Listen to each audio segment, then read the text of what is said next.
ดีค่ะยินดีต้อนรับเข้าสู่ช่องนุ้ยซิดนีย์นุ้ยชาแนลนะคะพี่เพื่อนทุกท่านนุ้ยขอนำความสวยงามของทะเลแห่งหนึ่งแมลลี่บีชค่ะพี่เพื่อนทุกท่านนำความสวยงามทะเลครามฟ้าใสมาฝากพี่ค่ะสวยเนาะสวยนะดูเนี่ย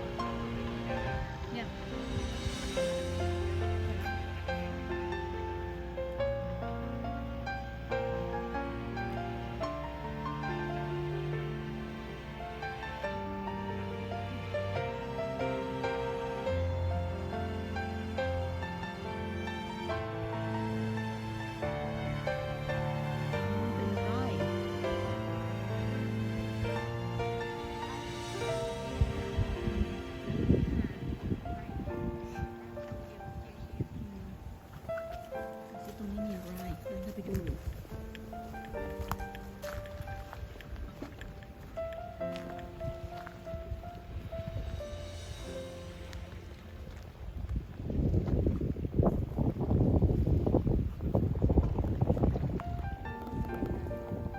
เสียงเรือคลื่นมันกระทบ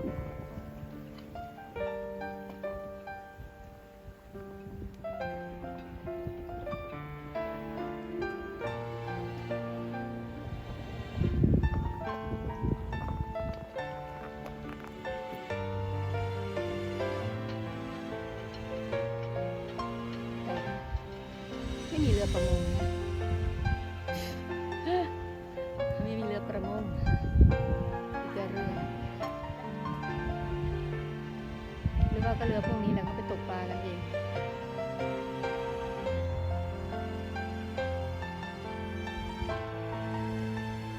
ขอดื่มดำกับบ้านหลังนี้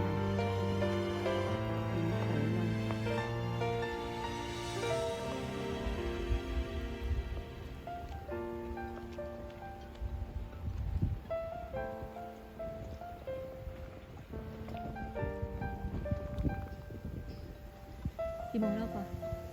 บ่าย1:51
อบคุณพี่ๆเพื่อนๆทุกท่านมากนะคะที่เข้ามารับชมคลิปวิดีโอให้กับนุ้ยในทุกๆครั้ง